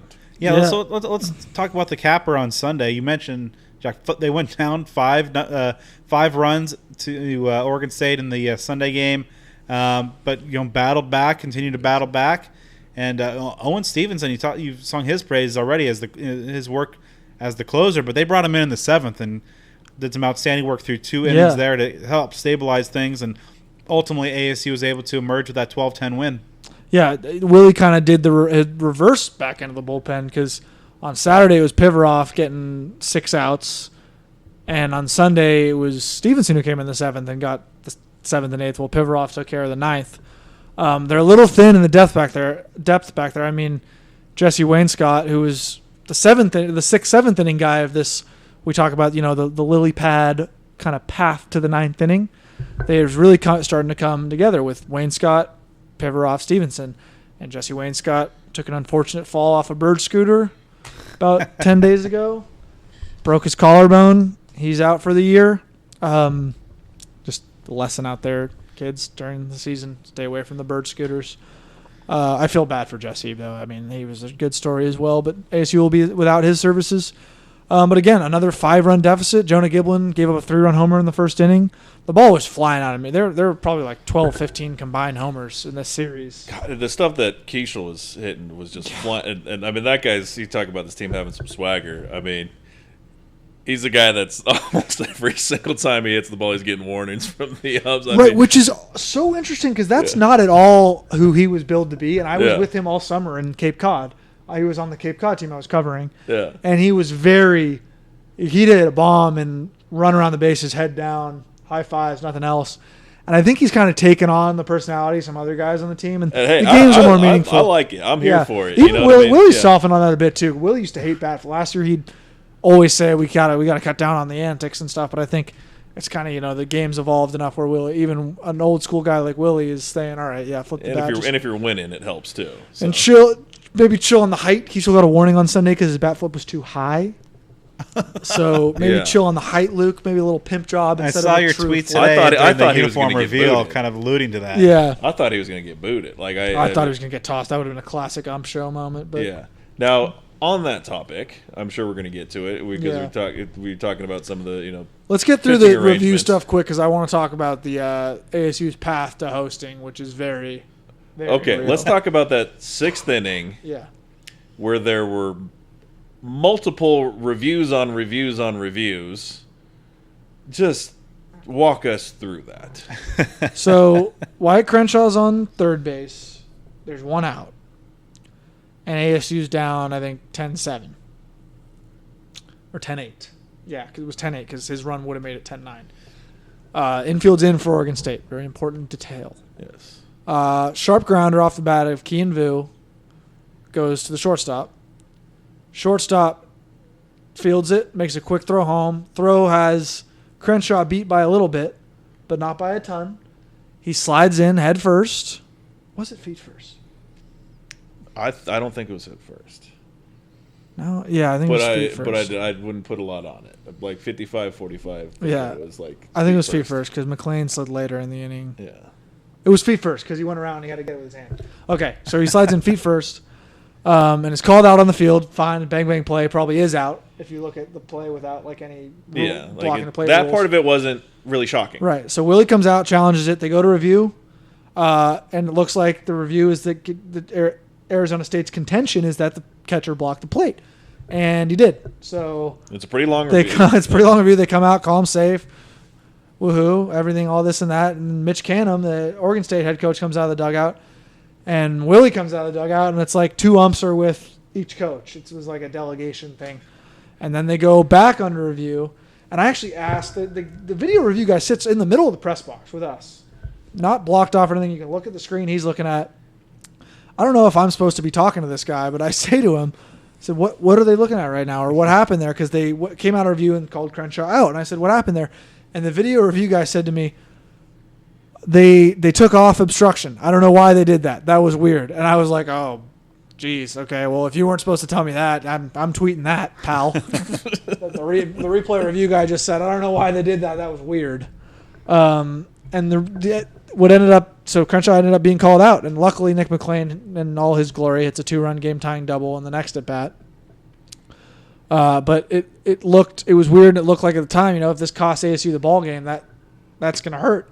And Willie's explanation after the game was that it's an exception to the rule of the catcher can't block the plate if the infield is in, which is a terrible rule. So basically, if the infield is in, it almost becomes a force at home.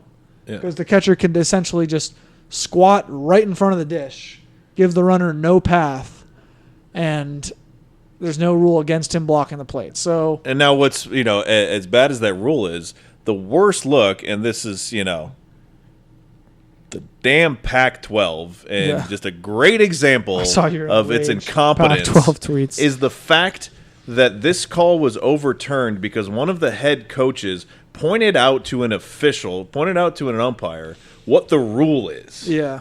Weird. After they had already taken several minutes. I mean, in the heat of the moment, it feels like it takes forever. I don't know how much time it actually was, but they took minutes. There was 11 straight minutes without a pitch to review it, and then 11 minutes? One of the coaches comes out and reminds them of a rule. The people that should be experts of the rules, that hey, we actually could do this. Right. Like that is such a terrible and like a credit look to Mitch Canham for knowing. Yeah, I mean, and that's the thing is like now that I learned about it, I'm a little less of annoyed by him, but it's such a god awful look for the umpires of the Pac-12 that you had to have a coach basically put you in your place and tell you how to do your job. Now, it's the last thing I should be surprised about, but I thought Willie was going to get tossed, but he didn't. He just kind of had a prolonged chat. Yeah, and so that was half annoying. inning was what, 33 minutes? The half inning was 33 minutes because it was already a long half inning, a lot of deep counts. Yeah. So ASU, it's all for naught because ASU wins. Nick McLean came up clutch later, and then ASU pulled away in the bottom of the 8th or 7th inning. I don't know. It's all a blur. There's so many runs that I've kind of forgot. And then 9th inning, one of the poor base running. Yeah, dude, overslide second base. Yeah. And on a day where Oregon State stole 7 bases. Yeah. The 8th try is a guy who beat the throw and everything, but overslides the base for the second out. So they had 7 steals, and overall, I believe there was 16 walks in the game. Something like that. Not pretty baseball at Muni, but fun baseball nonetheless. Sunday baseball, I'm telling you, like get out to if there's value in Friday, value in Saturday, but Sundays just have a tendency to be weird. Yeah. Was that the 1918 U of A game?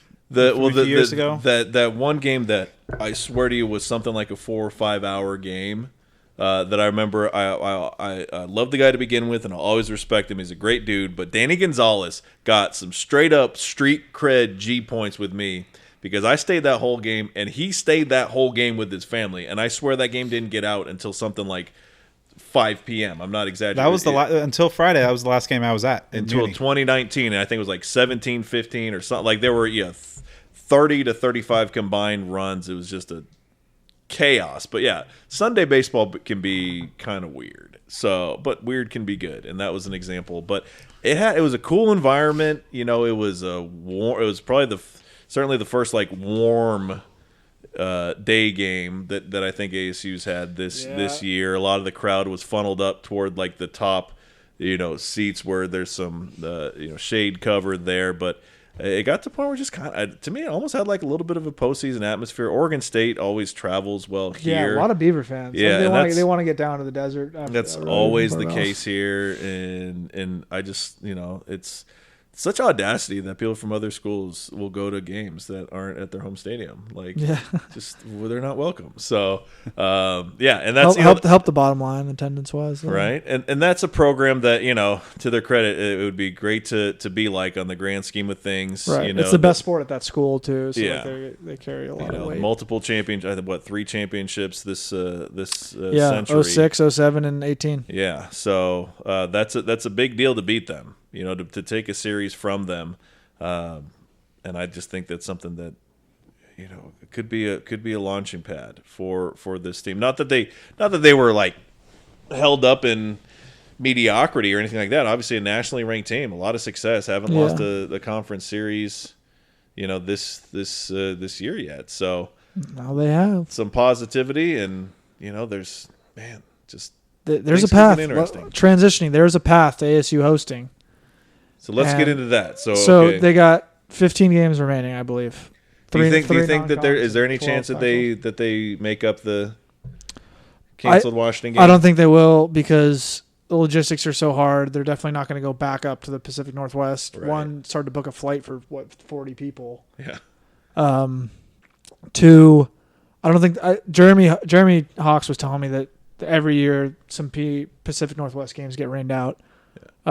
Maybe if I don't want to drag it on, but I know, like talking with a lot of people, talking with my dad and others, it's so weird that they didn't schedule a doubleheader for Saturday because I think the weather was very predictable that it was going to be bad on Sunday. I don't know why. A lot of people involved were like, "Why in the world did they just not play 2 on Saturday? They could have gotten that done." Yeah. But anyhow, maybe if the league title depends on it, like if ASU is a game like has one less game than Stanford and the teams are tied or something, maybe they'd play it in Scottsdale like a few days before the tournament.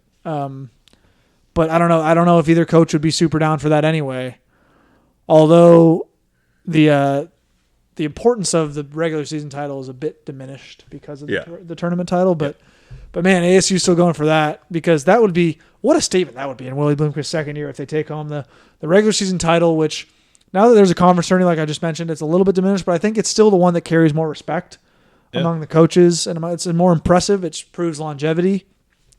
If ASU were to win the Pac-12, say ASU wins the series at Oregon this weekend, they can that they are in the postseason 100% if they win the series at Oregon. They can basically clinch that. If they take 2 of 3 from Oregon or sweep, which I don't think it's a sweepable series, but if they take 2 of 3 from Oregon, you're looking at 9 Pac-12 games. They'll be in first, and with Stanford coming up, and a Pac-12 championship is right there for the taking. What I think ASU needs to do to host is win 3 of these next 4 series. You can afford to drop one. Maybe you drop 2 or 3 this weekend in Oregon. It's a tough series. Maybe you drop 2 or 3 to UCLA or Stanford. I think they should win the series at UCLA or at USC, May 10th to 12th, whatever it is. I think they should win that series, but it's the top 16 teams that host. ASU's 17th right now in D1 baseball. They're 12th right now in Baseball America. And I think most people probably think they'll fall down a little bit just because of the strength of schedule that's on the horizon, but the flip side of that coin is the resume building material is there. That you win these next three of these next 4 series, or you win the next 4. If you win the next 4, you win the Pac-12. You're a top 10 team going to the playoffs. Yeah, I was gonna say, like you're not on the cusp of that top 16. I mean, you're firmly near the top half of it. You could be in the top 8, and then you could be talking about super. I mean, we super host. Yeah, you could get real crazy here and have home field. You'll be eating a lot of paper. I would be eating so much paper. But college baseball postseason, I mean, the last 2 seasons, the number 1 overall seed hasn't made it out of its own regional. So a lot of it has to do with how well you're playing. And just to host, because, I mean, it hasn't happened at Muni. Just to host. I think Muni would be so fun. It hasn't happened at Muni, and it was just always – I mean, there are a lot of great memories of hosting regionals and especially super regionals because I was watching some highlights today. We probably should have said something, but, the story with Drew Maggi is just Yeah. So awesome. And anytime I think about the name Drew Maggi, I think about the home run that he had in the Super against Arkansas in 2010. In those 2 games, ASU swept the Super, but I believe they're both extra inning games. Just really chippy stuff. Where, I remember a guy for Arkansas, I think, hit like a solo game-tying home run when they were the home team, and he's chipping at the dugout. I mean, it was just really, you'd think that it was ASU U of A. I mean, maybe I guess Arkansas might be a U of A, but but that kind of stuff. I mean, there are memories that they're 10 plus years ago, but for folks like myself, a lot of people have some real good memories of hosting the regionals and super regionals, and man, just because we still haven't seen Muni like at any point really.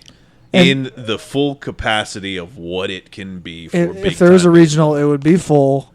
It would be hot. Yeah. And it would be, and the thing about the regionals is that you get 4 teams that week. Right. You're Yeah. hosting. Get to watch a lot of baseball. You're and hopefully ASU would. I think ASU would probably get the night game because the 1 seed gets to choose when they play. So it would be that first regional Friday would be the 2 versus the 3 at 1 p.m. It's going to be 95, 100 degrees, and then it'd be ASU the 1 versus the 4 in the nightcap, and. You got to win. You got to win 3 games. You win the first 3, you win it. It's a double elimination. We can get into all these stuff, but it looks like right now it would have to be a catastrophic collapse for them to not make a regional at this point. Yeah. Which I know I'm tempting fate there by saying that, but wherever ASU ends up for a regional, if it's Tempe, that'd be amazing. I guess maybe it would be called the Phoenix Regional. I hope they call it the Tempe Regional though, just for continuity's sake. But and people want to ESPN or the powers that be, whomever's broadcasting it, like they want to be here. Yeah. So I remember like back in the day, like even if ASU was a little bit on the cusp of things, it seems like they get maybe a little bit of a unfair bump in a positive way toward unfair against others and positive toward ASU. So it would be a party to behold that like I said, we just literally have not seen. I mean, imagine going out to Muni and the parking lots are full of people tailgating before a Saturday night regional, regional, or a Sunday game to clinch to go to a super. I mean, it's just these scenes that seem like such distant memories because they kind of are, because we're at this point we're talking 11 12 years since it's happened. It'd be so fun. But that's I feel like this team's believing in itself. A lot of teams in various sports take on the personality of their manager or coach or whatever the title is, and I think you're really seeing just that grit of Willie Bloomquist being instilled in these players with that extra little kind of modern twist of a little bit more swagger and some fun and some bat flips and some John and things like that. And you know what? We've just seen so much mediocre baseball around here for several years to where you like to see guys that talk a little and do some things and back it up and win games, and they're a top 20 team and putting it all together. Yeah. So it's a fun team right now. It's a really fun team. The one thing that I'm still worried about, though, is the pitching. And 50 runs over this past week, over 4 games. The ERA is not as bad as a team as last year's, near 7, but it's still over 5.5. Yeah, consequential ERA though. How much changing actually? How worried should fans be about? Just you mentioned just like when it gets to this time of year. Pitching is kind of the difference maker. Yeah. ASU's had some ups and some downs in that department and some struggles as of late. How concerned are you overall with ASU's ability for that pitching to keep them competitive into the postseason, or is this going to have just to be that they have to rely on that swagger and slugging around to get through it? Well, you're not going to go very far if you have to rely on slugging it around. Ross Dunn is such a X factor in this team's ceiling, because if he is going to be the pitcher we've seen the last 2 weeks, then you really only have one truly reliable starting pitcher on the weekend, and the bullpen depth isn't all that great. It's great on the back end, but I think Ross will figure it out overall, whether it's on the Friday roll or the Sunday roll. I think he can figure it out. At least he needs to be better than he's been the last 2 weeks. We're going to learn a lot about this team's pitching. I mean, they used a lot of pitchers this weekend. You're going to see a lot of freshman arms the next 2 days. Little Ryan Hanks, Valdez, Humphreys, guys are going to get on the mound who haven't really been on the mound a lot this year. So we're going to learn a lot. as is usual with Arizona State baseball, the pitching's a question mark. Maybe less so this year than last year, but I think to make a run at Omaha, you're going to have a few pitchers who are just insanely hot at the same time. One guy that we should talk about a little bit because I know you're a big fan. Just how important, especially when you consider like Campos being out and just some of and Ethan Long being out for so long and the remainder of the season, but just getting a guy with the spark of a Nick McLean. What has he meant for this team? I underestimated how much he'll mean to this team. I mean, this is a guy who Willie said it all year. We're looking to get Nick McLean back. It's going to be great when he's back. He's going to miss a month, and the month turned into 6 weeks, and he debuted on April 11th, I guess a week ago or a couple weeks ago tomorrow at GCU, and all he did in that game was hit a double, hit a homer, have an outfield assist. He threw out a guy at third base from right field and almost threw out a guy at home plate later on in the game. He has hit a homer from each side of the plate. He's played great defense in the outfield, and he's just a vaunted, really feared guy in this lineup. So he's invaluable. Like this kid, he hits up and down. He can hit to right field. He can hit to left field. He's a switch hitter, power, average, great bat to ball skills, doesn't really strike out. People said he's the best McLean brother. I said that's crazy, and now I'm kind of on that train too because Sean was great. And I saw Sean. I'll put it out there. Yeah. I saw Sean at the game on Friday. Was chatting him up for a little bit. Great dude. Yeah. And he made the statement. He said he's the best of them all. I'm like, dude, like Sean McLean's a stud in his own right. Yeah. His older brother is like a first-round pick and one of the top prospects. In the Reds? Right. Was a standout for UCLA for a few years. So that's like. And he didn't just say it in passing. Like he told me, he's like, "Don't tell him this," but tell everybody else. Nick is great, and Nick and Sean are so similar. It's funny. They have similar body language, similar attitude, similar like cadence when they're talking to the media. It's really sometimes I've almost said Sean and like Nick is. They play different positions. Nick's an outfielder. Sean was a shortstop, but they are so much alike. All three McLeans I've heard. I don't know Matt personally because I never covered him. Obviously, him being at UCLA, but. Nick McLean he's a difference maker, and it makes you wonder, right? Because pretty much as soon as Nick McLean came back, Ryan Campos got hurt in that same GCU game. So Willie's just looking forward to the day where he can pencil in a lineup that features. Yeah, they'll never have a game if you figure with Ethan Long being out. Like they'll never have a game this whole season where they have like their full lineup together. You imagine a Campos, Keishel, McLean, Long foursome, and then Tobias on the back half of that. Right, yeah. Hill maybe in the front end of it. I mean, it's pointless to discuss because Long's out for the year. But when you do get Campos back, which should be very soon, you will have Luke Hill leading off or Wyatt Crenshaw, and then you're going to have a murderer's row of three dudes of Ryan Campos, Nick McLean, and Luke Keishel. Yeah. All right. So that sounds like covered a lot of ground. Is there anything? Yeah. I think you've laid out the path.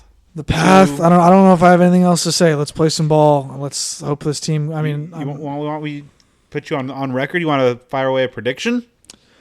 My prediction is, I think of the last 15 games, I think they go 9-6, which would get them to 36-18. Mm-hmm. And I think that would be. I think then they'd still have a chance to host, but it would come down to what they do in Scottsdale. So if they... Where does that place them regular season in the conference? I think they finished just behind Stanford because Stanford's so talented. I could be wrong, though. I mean, this team has surprised a lot of people. I knew they were going to be good. I didn't know they would be necessarily in the mix for the regular season title. It'd be cool if both Stanford and ASU do well this weekend, if that series with Stanford could do a lot to decide the league champ. And again, if ASU wins the league, they're hosting, they're in.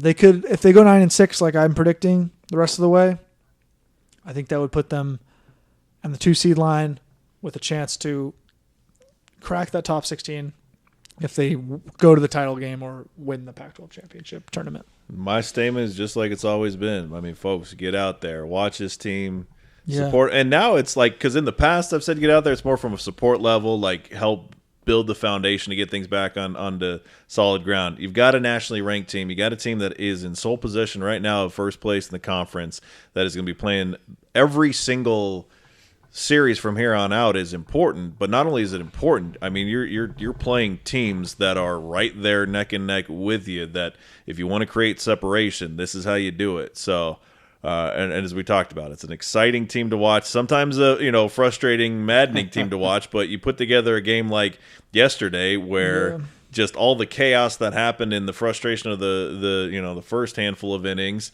it all kind of works itself out and maybe makes it a little bit more gratifying in the end when you claim that victory. So get on out there, enjoy it. It's going to be awesome weather the rest of the way. It's going to be awesome weather this weekend in Eugene. We're getting 3 days of 75, 80, and sunny. That's something that I know your folks. Dad talk about that. Pops is pretty fired up about that, about not having to go into too much cold terrain. We haven't even talked about perhaps the most important upcoming development.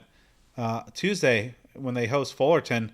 Those sweet new uniforms. Yeah, they got new uni with the Sparky hats. Sparky hats. The dudes are fired up about that. Willie's fired up about that. Available now at Cactus Sports for all you folks, which might be a good segue into it's going to do it for this episode of Speak of the Devils. I'd like to thank our amazing guest here, Jack Loder. Jack, how can folks keep up with you on the social media side of things? They can find me on Twitter at @JackLoder_. It's a great follow. One of the better accounts on the app, in my opinion. Self-love. And my stuff is all over devilsdigest.com as well, the ASU Rivals site. Was this appearance everything you hoped it would be when you sent that text a couple weeks ago? Oh, and more. Excellent. And more. I'm coming for you, Herm. I'm coming for you. Especially as we're pushing near Herm 2 hours Cole. here. Yeah, we are. We've been talking for a while. A lot of ground to cover. I gotta have some hot water with lemon when I get home. So you're getting up there, you're aging, man. You got to take care of the. Yeah, you were an old grad, weren't you? A geriatric grad. I'm still a lot younger than you guys. All right, always will be. That's true. Can't escape that fact. All right. So in the meantime, make sure you stay with the show on the social media side, on Twitter at SOTD Podcast, on Instagram at Speak of the Devils. You can find us on Facebook, and you can find me on Twitter and Instagram at bdenny29. And you can follow me at Joe Healy 42. Shout out to our sponsors before we get on out of here. Of course, you heard about Devil's Digest. You got to become a subscriber there if you aren't already. The news cycle is nonstop. This is like a time of year where in the last couple of years this would have been not a lot going on. Not the case. You want to be in the know. It is a 12-month-a-year thing. We're talking about college sports these days, so you got to get subscribed there at Devil's Digest. Also, huge thank you to DeFalco's Deli. Stop by there on Friday before the game. Didn't result in a win, but had a delayed effect and resulted in, once I digested everything, it resulted in wins on Saturday and Sunday. Yeah, so I got to get to DeFalco's. It's been too long. I will say, and as pointed out by everybody's friend Andrew Taylor, that I did hit up DeFalco's on Sunday, and as soon as I tweeted the photo was when the rally. That's right. I saw someone replied and said, "Not now, Brad." Like ASU baseball's in like a big. It was right as the turmoil of the. So, Brad, can we expect you to be out again at Muni in the next few weeks? Well, I don't know. So my record now, after being cyberbullied by you, is 0-1. Okay, relax. You can get out there.